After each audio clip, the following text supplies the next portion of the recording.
Well, folks, I hope you're ready to get down and dirty, because today I'm sharing my filthy, unpopular Sims 3 opinions. Unsurprisingly, people have a lot of opinions about The Sims 3, and they range anywhere from The Sims 3 is the best in the franchise, to The Sims 3 is an unplayable, ugly, laggy mess. The first thing I have to say is related to probably the thing I hear most about The Sims 3 out here on these interwebs, and it's about the performance of this game. My unpopular opinion is that The Sims 3 runs fine. Crickets, I know. Who the hell said that? You know, when I first started playing The Sims 3, it came out in 2009, I think I was probably playing on like a 10-year-old Dell PC. And man, if that PC hadn't been through the ringer, let me tell you, probably had like 20 viruses. So my first experience with The Sims 3 is that it ran like shit. But a few years later, when I was in college, I got a bit of a nicer computer and it ran a bit better. It wasn't perfect, but I could definitely put some hours into it, you know? Then I took a long hiatus from the game, and in the midst of my depression, about 2.5, 3 years ago, I finally got a gaming computer, and this is the computer I have today. It was not hella expensive, but still, this computer is almost 3 years old. It was not thousands of dollars. But after I got it, I was like, of course, we gotta try out the GOAT on this computer, The Sims 3. So I optimized the game with my graphics card. I went into the files and did a few things. I can't even remember all the things I did at this point. But if you look in the description of this video, I will link the video I used by the queen of The Sims 3 on YouTube, Cottonsock. Her tutorials, by the way, are just out of this world, incredible, super easy to follow. I feel like EA should give her some residuals of Sims 3 sales. Because of her, I think a lot of people are able to play the game. But how does the game run now? Well, bless the Sims 3 gods, I can play with little to no issues. I play with graphics settings at the highest, there's very minimal lag. Occasionally, there will be like a lag spike, but nothing that's a hindrance, you know? I use creative style on pretty much everything. Every room I make, every item, every Sims outfit, no issues there whatsoever. I can switch between Sims on different lots. Sure, sometimes it takes a couple seconds for things to render, but nothing that impedes the gameplay. And my game does not crash. I probably haven't had a crash in over 6 months, knock on wood. And even before that, crashes were very rare. Probably like once every 2 weeks, once a month, when I was playing for long periods of time.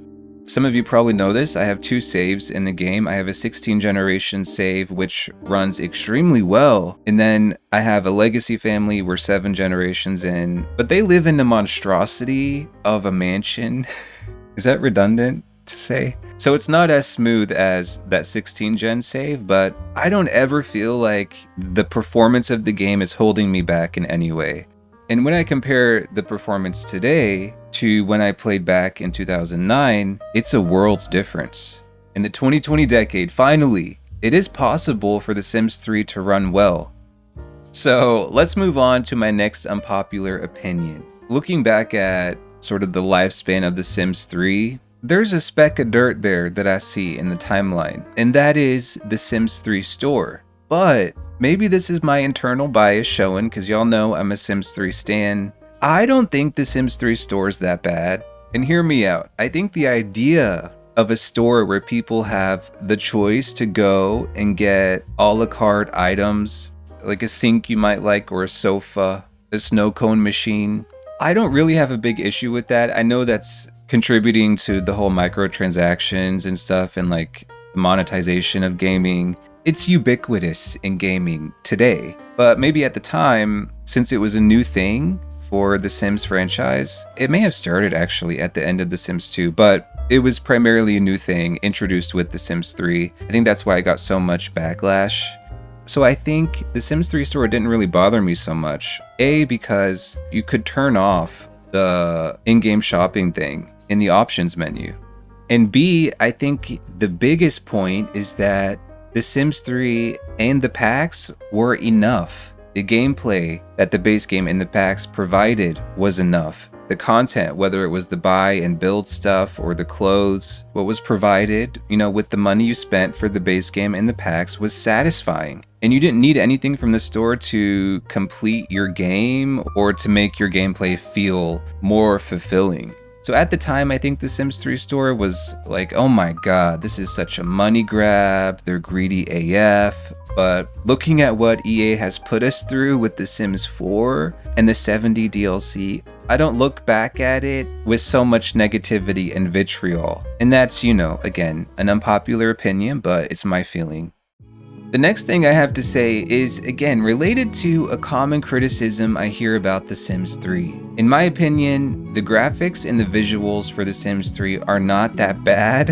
And listen, when it comes down to the environmental design and the way the worlds look, I think The Sims 3 is beautiful. Gorgeous, one might say. And if you throw in a lighting mod, for example, I got Lazy Duchess Fresh Cut Day. You're like really pretty. Thank you. But I think more of the criticism I hear online about the graphics is actually directed toward the Sims themselves. A lot of people think the Sims 3 Sims are ugly. Those face cards did decline. But I said it before and I'll say it again. I think a good skin replacement and some CC makeups and CC hairs, there's nothing that those things can't fix. But oh yeah, the fashions, oh my god. There's some pretty bad fashions in The Sims 3. I'd say the majority are probably god-awful, and that's coming from me. I'm wearing my Crocs and a Speedo right now. So my last unpopular opinion about The Sims 3 is that you really only need 3 or 4 packs to enjoy the game. I think I'm in the minority among players because I still do not own every pack for The Sims 3.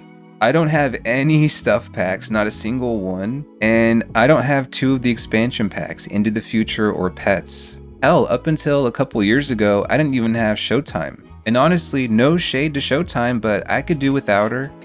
I did a video a few months back where I ranked all of the Sims 3 expansions, but I really only think you need 3 or 4 good packs, and you'll be good for hundreds of hours, honestly. So what are the good packs? Feel free to find me in the comments, but I have to say, for me, World Adventures, must have. She is the moment. Ambitions, you gotta have it.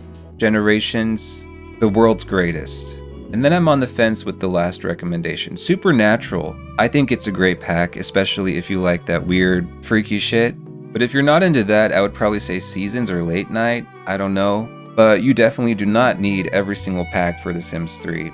However, I have heard they have good sales like on Steam and stuff, so you can get all of them for a hefty discount. Somewhat related to this, and I don't want to go off on a tangent, believe me I could, but while we're talking about the packs, I think the expansions are one of the most amazing things about The Sims 3. They were filled with so much content, create a sim stuff, build and buy stuff, incredible gameplay. It all came in the packs. I think almost all of them came with new worlds as well. Hell, World Adventures came with 3 new worlds. They were just filled to the brim with content, and the same can't be said for the DLC for the current iteration of The Sims. But that's about it for this video. Let me know what your unpopular opinions about The Sims 3 are down below in the comments. Love hearing from you all. Thank you so much for watching, and I'll see you in the next one.